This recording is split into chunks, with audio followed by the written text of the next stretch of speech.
he basically said, draw ovals, right? This is your head. And then he just said, draw a couple of lines for eyes.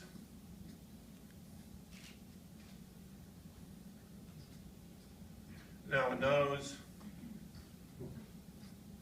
And now a mouth.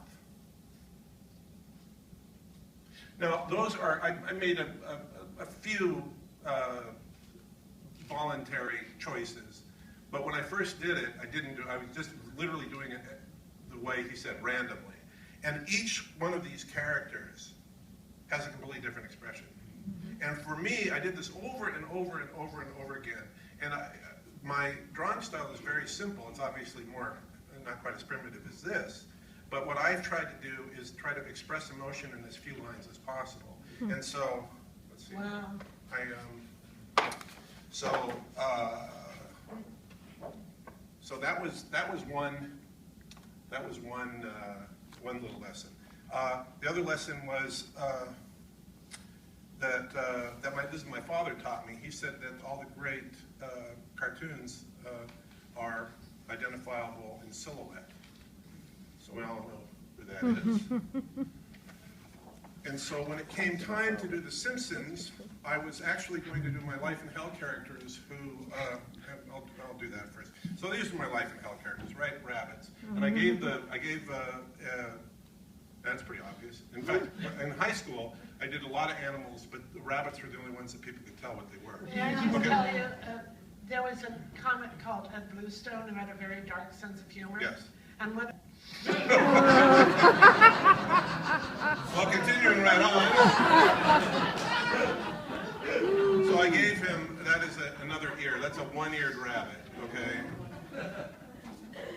So, when it came time to do The Simpsons, I was going to do the Life in Hell characters, and I went to Gracie Films on the Fox lot. They were preparing to do the Tracy Ullman show, and they wanted me to do the Life in Hell characters as animated cartoons. And I realized that there was this brand new network, the Fox network, and I didn't really trust that they were going to hang around. I didn't know if it would succeed. So instead of, doing the Life in Hell rabbits, I decided to make up new characters. And this is the myth, and this is the true story. The myth is that I created it in 10 minutes while I was waiting to present it, and that is the truth. Okay, so there you go. So here again, everybody knows who that is. What I can't believe is that this wasn't already done. It was already taken.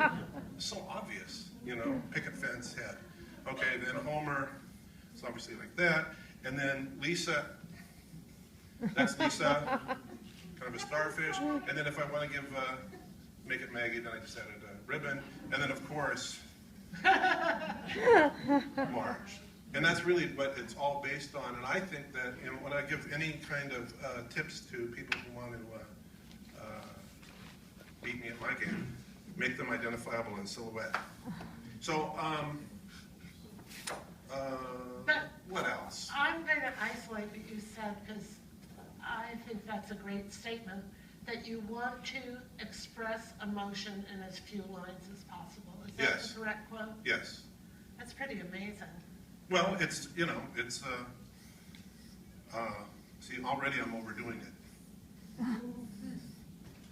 So when I'm doing book signings, this is how they look at the end of 8 hours. It's not quite as happy. So I'm going to sign this, and $3?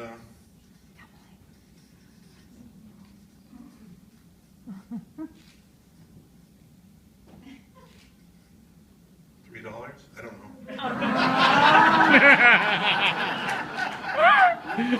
Okay. So anyway, one of the fun things about this, my life has been extremely fortunate. There are many people here in the audience who I know, and what's great about this audience is that it's obviously an audience full of high achievers, but for a lot of people, you can't really talk about your success because it irritates them. And so for you talking about a tumor makes people like you. Like, oh, well, geez, at least I don't have a tumor. So that's what I've learned from you. But you know, like for instance, Linda Weinman is in the audience, very, very, very successful, and she's happy for me, and I'm happy for her. And Will Shipley's here, and Henry Kaiser is here, and so many other people that we're all happy for each other. And I thought, I've had such great fortune that I am happy for everyone because I've got it made. And then I was reading Norman Lear's autobiography, just bought it. Last night I'm sitting there reading it, and he says, and at that point I had 4 of the top 10 TV shows. Fuck you. I'm not immune to it. Well, I think we'll end this part on that note.